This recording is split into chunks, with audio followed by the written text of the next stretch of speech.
Hi అండి. అందరికీ నమస్తే. అందరూ ఎలా ఉన్నారు? బాగున్నారా ఫ్రెండ్స్? నేనైతే చాలా బాగున్నానండి. మీరు కూడా చాలా చాలా బాగుండాలని భగవంతుడిని మనస్ఫూర్తిగా అయితే కోరుకుంటున్నాను ఫ్రెండ్స్. ఇంకా ఈరోజు రెసిపీ వచ్చేసి నేనైతే ఉప్మా పెసరట్టు అయితే చేస్తున్నానండి.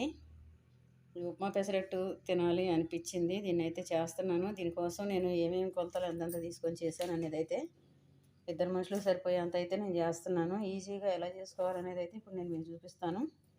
వీడియోలోకి వెళ్ళే ముందు అయితే చిన్న మాట ఫ్రెండ్స్, మీలో ఎవరైనా ఈరోజే ఫస్ట్ టైం నా వీడియో చూస్తున్నట్టయితే నా వీడియోకి అయితే ఒక లైక్ ఇవ్వండి, నా వీడియోని షేర్ చేయండి, నా ఛానల్ అయితే సబ్స్క్రైబ్ చేసుకోండి ఫ్రెండ్స్. ఇక రెసిపీ అయితే స్టార్ట్ చేసేద్దాం ఫ్రెండ్స్. ఫస్ట్ అయితే నేను ముందుగా దీనికోసం 1 కప్పు పెసరపప్పు అయితే నానబెట్టుకుంటున్నానండి. పెసరపప్పు ఫస్ట్ అయితే పప్పు నానబెట్టేసుకున్నాం.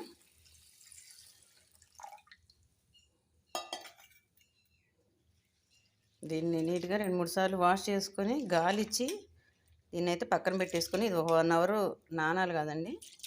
ఈలోగా మిగతా ప్రాసెస్ అయితే చేసేసుకుందాం. అంటే చట్నీలకి వేపుకోవాలి. దీనిలో కాంబినేషన్ నేను అల్లం చట్నీ, పల్లీ చట్నీ 2 చేస్తున్నానండి. రెండిటితో అయితేనే బాగుంటుంది ఉప్మా పెసరట్టు అనేది. ఒక చట్నీతోనైనా తినచ్చు, కానీ 2 చట్నీలతో అయితే ఇంకా సూపర్ టేస్ట్ అయితే ఉంటుంది. ఇప్పుడు మిగతా ప్రాసెస్ చేసేద్దాం. ఓకే ఫ్రెండ్స్, మనకు మెటీరియల్ అయితే మొత్తం రెడీ అయిపోయిందండి. మాట చిన్నదే కానీ ఉప్మా పెసరట్టు అనేది ప్రాసెస్ మాత్రం చాలా పెద్దది ఫ్రెండ్స్. అయినా తినాలనుకున్నప్పుడు చేసుకోవాలి కదా, తప్పదు కదా. ఇదైతే నార్మల్ పుట్నాలు పల్లి చట్నీ కోసం అండి. ఇవి అల్లం పచ్చడి కోసం ఎండుమిర్చి, బెల్లం, అల్లం, ధనియాలు, జీలకర్ర, అల్లం పచ్చడి కోసం. ఇంకా ఇవి వచ్చేసి పెసరట్టుకండి. పెసరట్టులో కలపడానికి జీలకర్ర, పచ్చిమిర్చి, అల్లం, ఉల్లిపాయలు, కొత్తిమీర వీటి వరకు దానికి. ఇవి వచ్చేసి ఉప్మా చేయడానికండి. ఉల్లిపాయలు, ఎండుమిర్చి తాలింపు కోసం. ఒక 100 గ్రాములు సుమారు రవ్వ అయితే తీసుకుంటున్నాను. ఇప్పుడు వీటిలో మనం ఫస్ట్ ఆల్రెడీ పప్పు నానబెట్టుకున్నాం కాబట్టి పెసరపప్పు. ఇప్పుడు మనం ఫస్ట్ ఏం చేద్దామంటే ఈ పచ్చళ్ళకి రెండింటి కోసం ఇవైతే వేపుకుందామండి. ఇవి విడిగా వేపుకొని ఇవి 2 పచ్చళ్ళు పట్టుకుందాం. ఈ చట్నీలు రెడీ అయ్యేలోగా మనకు పప్పు అయితే నానిపోద్ది. ఇంకా తర్వాత నెక్స్ట్ ప్రాసెస్ అయితే చేసేసుకుందాం. నేనైతే స్టవ్ వెలిగించి ఆయిల్ అయితే పెట్టేసుకున్నానండి. ఇప్పుడు మనం ఇందులో పచ్చిమిర్చి, పల్లీలు వేయించుకుందాం. మళ్ళీ ఇదే ఆయిల్లో ఆ మెటీరియల్, అల్లం పచ్చడి మెటీరియల్ కూడా వేయించుకోవచ్చు. ఇది ఫస్ట్ వేపుకొని. ఓకే ఫ్రెండ్స్, మనకు పల్లీలు అయితే వేగిపోయాయండి. ఇప్పుడు వీటిని తీసేసుకుందాం. ఇప్పుడు ఇదే ఆయిల్లో అల్లం చట్నీ వేసుకుందామండి. ఫస్ట్ ఎండుమిర్చి, అల్లం, ధనియాలు, జీలకర్ర. ఓకే అండి, ఇప్పుడు మనకు మిర్చి అయితే వేగిపోయాయి కదా. ఇందులోనే నేను ఒక 1/2 టేబుల్ స్పూన్ సుమారు చింతపండు, బెల్లం ముక్క అయితే వేసేసుకుంటున్నానండి. ఇప్పుడు దీనిలో సాల్ట్ వేసి మనం చట్నీలు అయితే పట్టేసుకుందాం. 2 చట్నీలు పట్టిన తర్వాత నేను మళ్ళీ చూపిస్తాను. ఓకే ఫ్రెండ్స్, మనకు పల్లి చట్నీ, అల్లం చట్నీ రెడీ అయిపోయాయండి. పెసరపప్పు కూడా నానిపోయింది. ఇదిగో పిండి అయితే పట్టేసుకున్నాను. ఇందులో అల్లం, పచ్చిమిర్చి, ఉల్లిపాయలు, జీలకర్ర, కొత్తిమీర వేసి అయితే ఇది పేస్ట్ పెట్టేసి పెట్టుకున్నానండి పిండి, సాల్ట్ వేసి. ఇంక ఇప్పుడు ఇది ఉప్మా చేసుకుందాం. ఇది ఉప్మా చేసి దోశలు అయితే వేసేసుకుందాం అండి పెసరట్టు. ఫ్రెండ్స్, ఇప్పుడు మనం మరి ఉప్మా అయితే చేసేసుకుందాం. పోపు దినుసులు, కొంచెం జీడిపప్పు అండి. ఇది కొంచెం లూజ్గానే ఉండేలాగా వేసుకోవాలి ఫ్రెండ్స్. అందుకని మనం గ్లాస్కి 3 గ్లాసులు వాటర్ అయితే వేసుకోవాలండి. ఎందుకంటే ఉప్మా చేసినప్పుడు లూజ్ ఉంటేనే మనం పెసరట్టు వేసుకునేటప్పటికి అది దాని మీద పరుచుకోవడానికి సరిపోద్ది. లేదంటే ఫస్టే టైట్గా చేసేసుకుంటే తర్వాత మళ్ళీ మనం వేసేటప్పటికి ఇంకా గట్టిగా అయిపోతే పెసరట్టు అయితే అంత టేస్ట్గా ఉండదు. ఉప్మా మొత్తం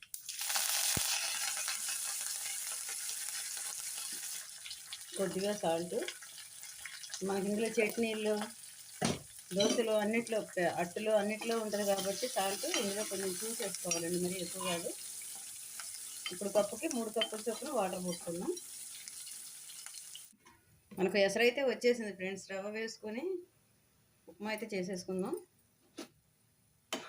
స్టవ్ ఫ్లేమ్ కొంచెం తగ్గించి ఉండలు లేకుండా నిదానంగా రవ్వ వేసుకుంటూ ఈవెన్గా కలిసేలాగైతే కలుపుకోవాలండి ఉప్మా.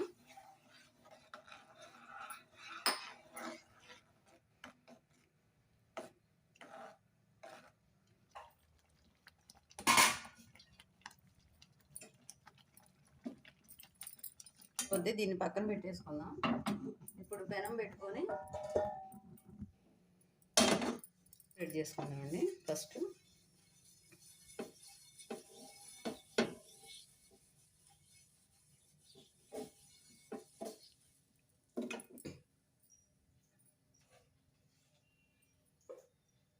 ఇప్పుడు పెసరట్టు అయితే వేసేసుకుందాం. పెనం మరీ వేడెక్కకూడదు ఫ్రెండ్స్, ఎందుకంటే బాగా వేడెక్కింది అనుకోండి మనకు దోశ ఈవెన్గా రాదు. కొంచెం వేడి తక్కువ మీద ఉన్నప్పుడే మనం అట్టు వేసేసుకోవాలి.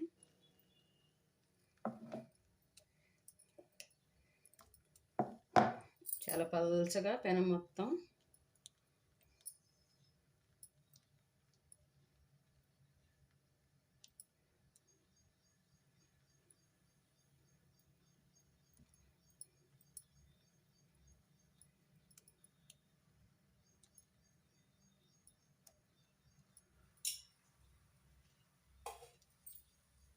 మీద ఉల్లిపాయ ముక్కలు వేసుకుందాం.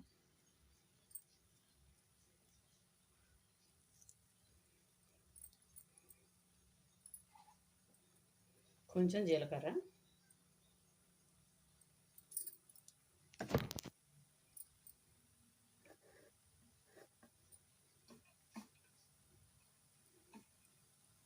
లైట్గా కొత్తిమీర,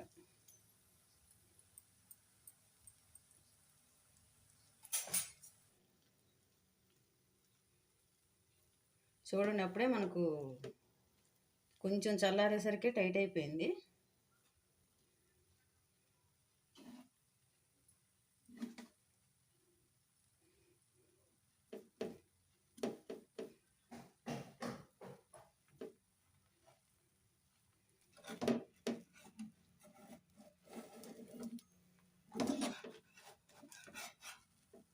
మంచి కలర్ రావాలి, మంచి కలర్ వచ్చే వరకు సన్న మంట మీద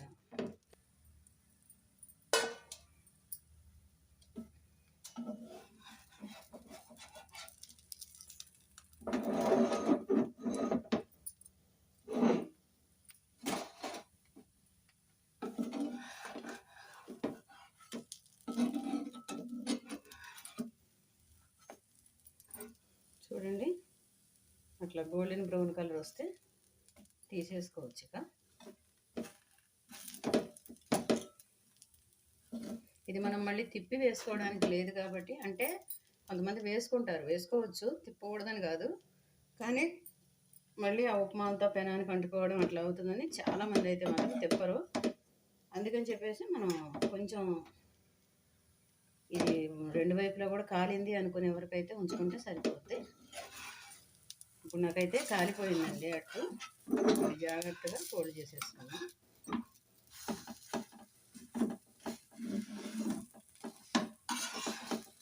దీని ప్లేట్లోకి అయితే తీసుకుంటున్నాను ఫ్రెండ్స్. ఇప్పుడు అలాగే మళ్ళీ స్టవ్ తగ్గించేసి ఇంకోటి కూడా వేసుకున్నామండి.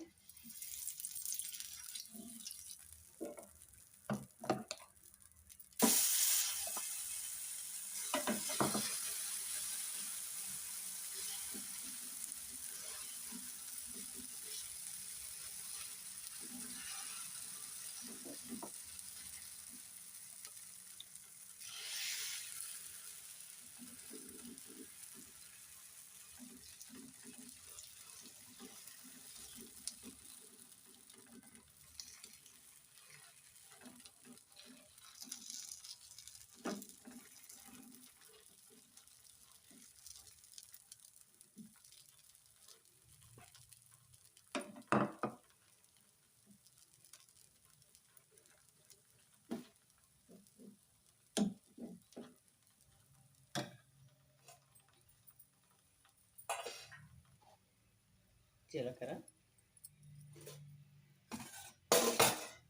కొంచెం కొత్తిమీర,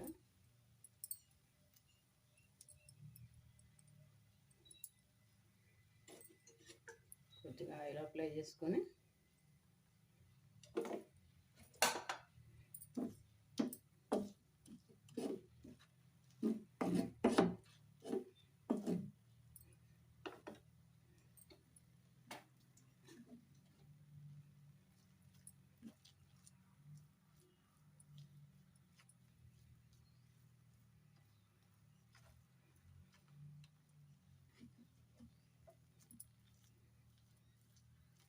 తినేటప్పుడు ఎంత హ్యాపీగా ఎంజాయ్ చేస్తామో చేసేటప్పుడు మాత్రం కొంచెం కష్టపడాలి ఫ్రెండ్స్. మరి తినాలనుకుంటే చేసుకోవాలి కదా.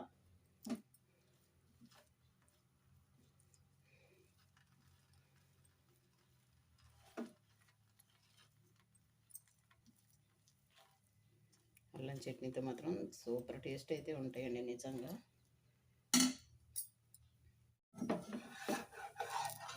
ఓకే ఫ్రెండ్స్, మనకి ఇది కూడా అయిపోయినట్టే. దీన్ని కూడా తీసేసుకుందాం.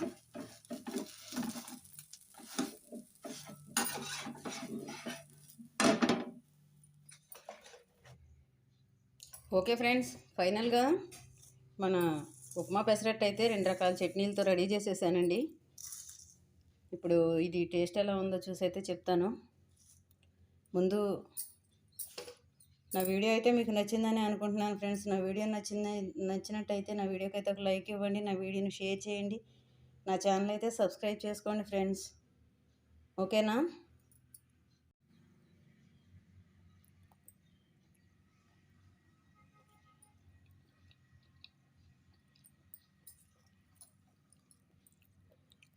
టేస్ట్ మాత్రం సూపర్గా ఉంది ఫ్రెండ్స్. ఈ చట్నీలో కొంచెం ఉప్పు తక్కువైంది, అంటే నేను అన్నిట్లో ఉప్పు వేసాను అనే ఉద్దేశంతో కొంచెం వేసుకున్నాను. ఓకే, ప్రాబ్లం లేదు.